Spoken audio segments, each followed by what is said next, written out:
ಆತ್ಮೀಯ ವೀಕ್ಷಕರೇ ನಮಸ್ತೆ. ಅಡೂರು ಬೆಡಿ, ತೊಡಿಕಾನ ಕೊಡಿ ಮತ್ತು ಪೆರಾಜೆ ಮುಡಿ ಎನ್ನುವಂಥ ಒಂದು ವಿಶೇಷ ಪ್ರಸಿದ್ಧತೆಯನ್ನು ಹೊಂದಿರುವಂಥದ್ದು. ಈಗ ನಾವಿರುವಂಥದ್ದು ಪೆರಾಜೆ ಶಾಸ್ತಾವು ದೇಗುಲದಲ್ಲಿ.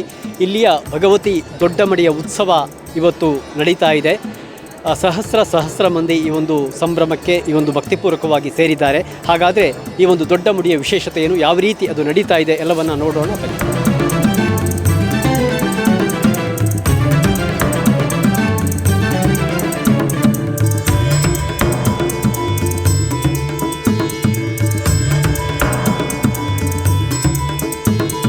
ಪ್ರಿಯ ವೀಕ್ಷಕರೇ, ಈಗಾಗಲೇ ಉಲ್ಲೇಖಿಸಿದ ಹಾಗೆ ಅಡೂರು ಬೆಡಿ, ತೊಡಿಕಾನ ಕೊಡಿ, ಪೆರಾಜೆ ಮುಡಿ ಈ ನಾಣ್ಣುಡಿ ಇಲ್ಲಿನ ದೊಡ್ಡ ಮುಡಿಯ ಜಾತ್ರೆಯ ಪ್ರಸಿದ್ಧಿಯನ್ನು ಪ್ರಚುರಪಡಿಸ್ತಾ ಇದೆ. ಐತಿಹಾಸಿಕವಾದಂಥ ಮಡಿಕೇರಿ ತಾಲೂಕಿನ ಪೆರಾಜೆ ಶ್ರೀ ಶಾಸ್ತಾವು ದೇವಸ್ಥಾನದಲ್ಲಿ ನಾವಿದ್ದೇವೆ. ಇಲ್ಲಿ ಸುಮಾರು 35 ಅಡಿಗಳಿಗಿಂತಲೂ ಎತ್ತರದ ವೈವಿಧ್ಯಮಯ ಅಲಂಕಾರಗಳಿಂದ ಕೂಡಿರುವಂಥ ಮುಡಿಯನ್ನು ದೈವದ ಪಾತ್ರಿ ಬೆನ್ನಿಗೆ ಬಿಗಿದು ತಲೆ ಮೇಲೆ ಹೊತ್ತುಕೊಂಡು ದರ್ಶನ ಬರುವುದನ್ನು ನೋಡಲಿಕ್ಕೆ ಸಹಸ್ರಾರು ಮಂದಿ ಸೇರಿರುವಂಥದ್ದು.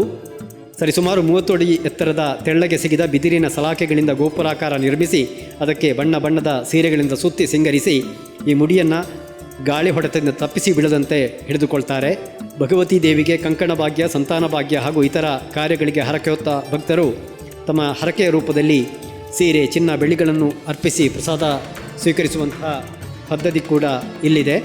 ಇದು ಪೆರಾಜೆ ಶ್ರೀ ಶಾಸ್ತಾವು ದೇವಸ್ಥಾನ.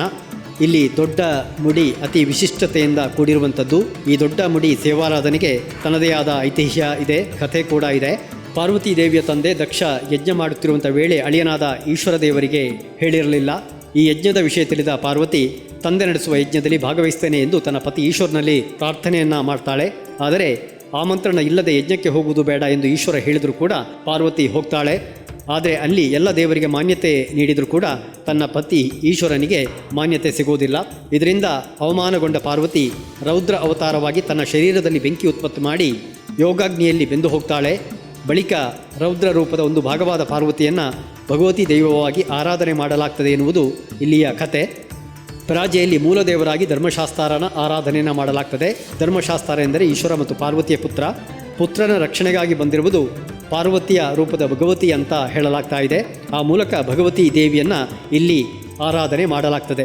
ಎತ್ತರದ ವೈವಿಧ್ಯಮಯವಾದಂಥ ಅಲಂಕಾರಗಳಿಂದ ಕೂಡಿದ್ದು ತೆಳ್ಳಗೆ ಸಿಗಿದ ಬಿದಿರಿನ ಸಲಾಕೆಗಳಿಂದ ಗೋಪುರಾಕಾರ ನಿರ್ಮಿಸಿ ಅದಕ್ಕೆ ಅಲಂಕಾರಗಳನ್ನು ಮಾಡಿ ಇಲ್ಲಿ ಭಗವತಿ ದೊಡ್ಡ ಮುಡಿ ಸೇವೆ ನಡೆಯುತ್ತದೆ. ಈ ಒಂದು ಭಗವತಿ ದೈವದ ಮುಡಿಯನ್ನು ವಣ್ಣಾರ್ ಜಾತಿಯವರು ಕಟ್ಟುವಂಥದ್ದು. ವಿಶೇಷವಾಗಿ ಈ ಒಂದು ಕ್ಷೇತ್ರ ಅದು ದೇವರು ಮತ್ತು ದೈವಗಳಿಗೆ ಸಂಬಂಧಿಸಿರುವಂಥದ್ದು. ದೈವಗಳಲ್ಲೂ ಕೂಡ ಮಲಯಾಳಂ ಇರ್ಬೋದು, ತುಳು ದೈವಗಳು ಕೂಡ ಈ ಒಂದು ಪೆರಾಜೆ ಕ್ಷೇತ್ರದಲ್ಲಿದೆ. ಅದೇ ರೀತಿಯಲ್ಲಿ ಜಾತ್ರೋತ್ಸವ ಈಗಾಗಲೇ ಮುಗಿದಿದೆ. ಈ ಒಂದು ಭಗವತಿ ಮುಡಿಯನ್ನು ನೋಡಲಿಕ್ಕೆ ಕರ್ನಾಟಕ ಮತ್ತು ಕೇರಳ, ವಿಶೇಷವಾಗಿ ಕೊಡಗಿನಿಂದಲೂ ಕೂಡ ಸಹಸ್ರಾರು ಮಂದಿ ಇಲ್ಲಿ ಭಕ್ತರು ಆಗಮಿಸಿರುವಂಥ ಒಂದು ಸಂದರ್ಭ. ಈ ಒಂದು ಉತ್ಸವವನ್ನು ತಾವು ಕೂಡ ಕಣ್ತುಂಬಿಕೊಳ್ತಾ ಇದ್ದೀರಿ.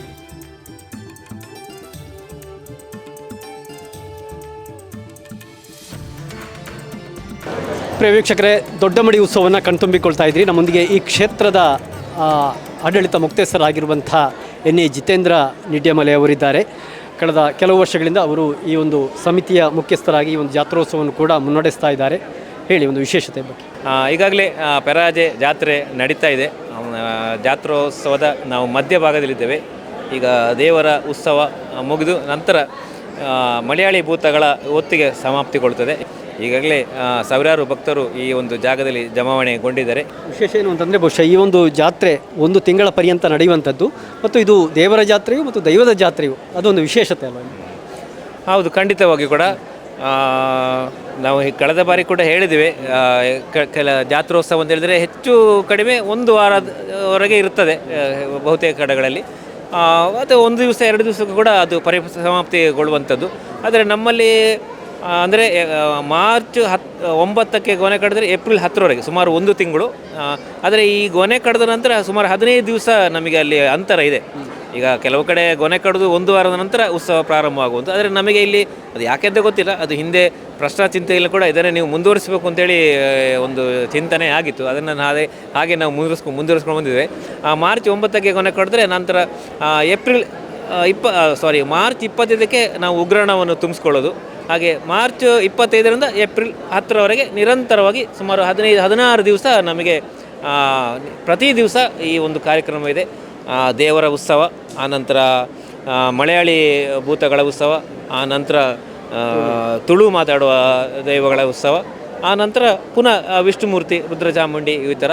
ಅದರ ಮಧ್ಯದಲ್ಲಿ ವಿಶೇಷವಾಗಿ ಕರಿಭೂತ ಕೋಮಾಳಿ ಅಂತ ಹೇಳುವಂಥದ್ದು, ಅದು ಮಲಯಾಳಿ ಕನ್ನಡ ಮಿಶ್ರಿತ ಒಂದು ವಿಶೇಷವಾದಂಥ ಒಂದು ಆ ಭಾಷೆಯಲ್ಲಿ ಒಂದು ಕರಿಭೂತ ಕೋಮಾಳಿ ಅಂತೇಳಿ ಎಲ್ರಿಗೂ ಗೊತ್ತಿರುವ ಹಾಗೆ ಈ ಒಂದು ಪೆರಾಜೆ ದೇವಸ್ಥಾನದ ಬಹಳ ಕಾರಣಿಕವಾದಂಥ ಒಂದು ದೈವ ಅಂತ ಹೇಳಿದರೆ ಕರಿಭೂತ ಕೋಮಾಳಿ. ಅದು ಏಪ್ರಿಲ್ 5 ಮತ್ತು 6ಕ್ಕೆ, ಅಂದರೆ 5ನೇ ತಾರೀಕಿಗೆ ನಾವು ದೇವಸ್ಥಾನದ ಮಾಮೂಲಾಗಿ ನಡೆಸುವಂಥದ್ದು. ಆದರೆ ಈ ಕರಿಭೂತನಿಗೆ ತುಂಬ ಜನ ಹರಿಕೆ ಹೊತ್ತ ಕಾರಣದಿಂದ ನಮಗೆ ಒಂದು ದಿವಸದಲ್ಲಿ ನಡೆಸಲಿಕ್ಕೆ ಆಗಲಿಲ್ಲ. ಹಾಗೆ ಈ ಹರಿಕೆ ಹೊತ್ತವರಿಗಾಗಿ ಪ್ರತ್ಯೇಕವಾಗಿ ಮಾರನೇ ದಿವಸ ಏಪ್ರಿಲ್ 6ಕ್ಕೆ ನಾವು ಕರಿಭೂತ ಕೋಲ ಅಂತ ಮಾಡುವಂಥದ್ದು. ಈಗ ಹರಿಕೆ ಅಂತ ಹೇಳಿದರೆ ನಾವು ಇಡೀ ಕೋಲದ ಖರ್ಚನ್ನು ಕೊಡಬೇಕು ಅಂತಿಲ್ಲ. ನಾವು ನಿಗದಿತ ಒಂದು ಹಣವನ್ನು ಪಾವತಿ ಮಾಡಿದರೆ, ಬಹುಶಃ ನಾವು 200 ರೂಪಾಯಿ ಈ ಸರ್ತಿ ಇಟ್ಟಿದ್ದೇವೆ. 200 ರೂಪಾಯಿ ಮಾಡಿದರೆ ಒಂದು ಕರಿಭೂತ ಹರಿಕೆ ಕೋಲ ಅಂತ ಆಗ್ತದೆ.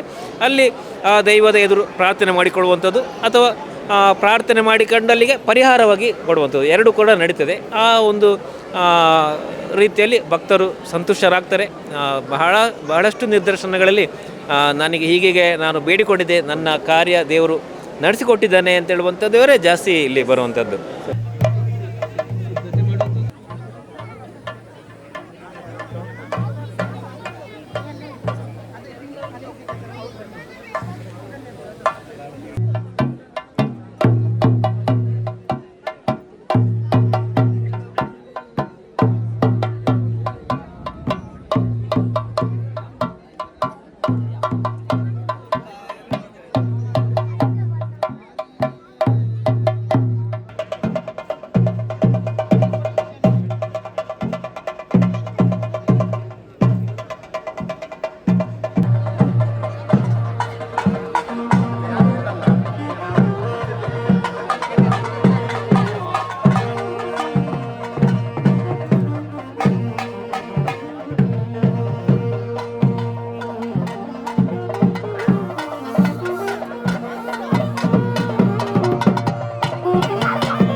ನೋಡ್ರಿ